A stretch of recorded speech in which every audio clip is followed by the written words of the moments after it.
कैसे हैं आप लोग बताइए? बढ़िया मज़े में हैं?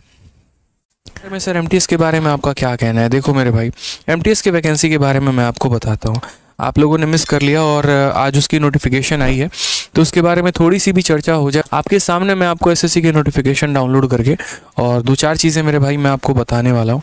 सबसे पहले यहाँ पर ये जो टेंटेटिव वैकेंसी आई है एमटीएस का और हवलदार का, अगर आप यहाँ देख पाएंगे तो पूरी की पूरी वैकेंसी इस बार काफ़ी इन्होंने कम की है और वैकेंसी के नाम पर थोड़ा सा मजाक ही हुआ है और मेरे भाई कुछ हुआ नहीं है यहाँ पे। ठीक है, इसको वैकेंसी बोलना भी मुझे लग रहा है कि एक वैकेंसी की तौलीन होगी।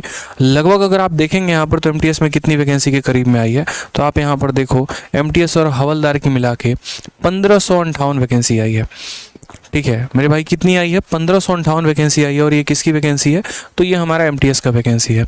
अब थोड़ा सा इसमें मैं एसएससी को एक बात का धन्यवाद और देना चाहूँगा। बहुत अच्छा मेरे भाई, सरकार भी बहुत अच्छा काम कर रही है। सभी चीज़ें हैं, सरकार का तो मैं बहुत कम कटाक्ष करता हूँ और बहुत कम सपोर्ट भी करता हूँ चीज़ों को लेके। जो चीज़ें अच्छी हैं तो उसके बारे में अच्छा बोलो, और जो यहाँ पर उस पॉइंट पर है बोलने वाली बात बोलो। अगर आप देखोगे यहाँ पर तो सबसे पहले देखो आज हमारा नोटिस आया किसका, तो यहाँ पर मल्टीटास्किंग यानी एमटीएस का और हवलदार का 2023 का।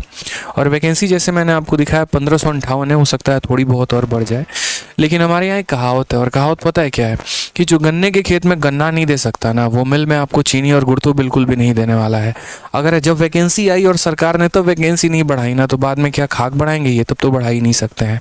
कहने को रोजगार मिला है, कहने को सभी चीज़ें हैं, और कहने को यहाँ पर ये है कि इतना सशक्त बनाएंगे। भारत के करोड़ों युवाओं के पास रोजगार नहीं है, और यहाँ पर जब आप बात आती है सरकार को रोजगार देने की, तो अपना थोड़ा सा पलरा वहाँ झाड़ के ये बोल देते हैं कि 200 रुपये जो बेच रहा है अगर बाहर कोई पकौड़ा, तो वो भी तो एक रोजगार ही है।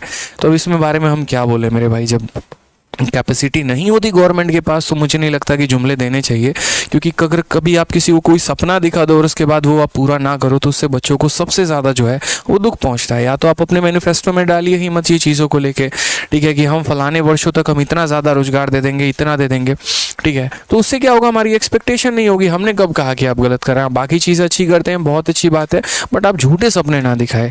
एक तरफ जब आप किसी के मन में ये बुनियाद बो देते हैं और कहते हैं कि यहाँ पर लाखों की संख्या में वैकेंसी आने वाली है, और वही बात होती है खोदा पहाड़ निकली चुहिया, 1000 की संख्या में वैकेंसी आप दे रहे हो, ऊपर से पिछली वाली जो है यहाँ पर एक तरीके से वैकेंसी जो थी उसके बराबर भी आप नहीं दे पाए, तो हम एक्सपेक्टेशन क्या रखें और कैसे रखें?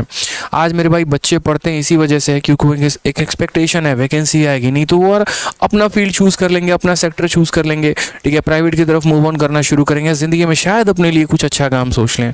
ठीक है, अगर वैकेंसी कम आती है तो उससे सबका नुकसान है, सरकार का नुकसान है, टीचर्स का नुकसान है, बच्चों का नुकसान है, बट कोई इसके बारे में सोचता नहीं है।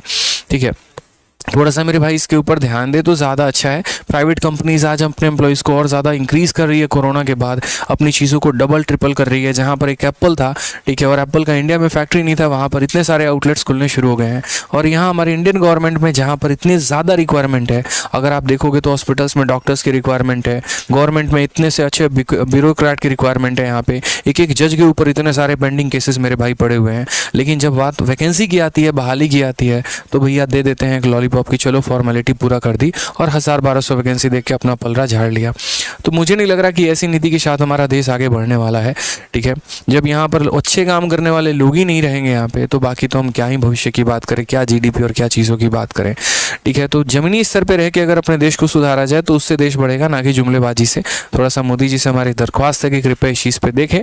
ठीक है, डीओपीटी पर भी हमारी दरख्वास्त है कि इस पे देखो भाई साहब आप यहाँ पर कि क्या हो रहा है क्या नहीं हो रहा है, क्योंकि एसएससी जो आता है वो डीओपीटी में आता है, यहाँ पर पीएमओ ऑफिस के अंडर में। तो थोड़ा सा जो है सभी लोग अगर देखें तो ज़्यादा फायदा है यहाँ पे। और बच्चों के बारे में थोड़ा सोचिए आप लोग कि कहाँ हमारा स्तर जा रहा है।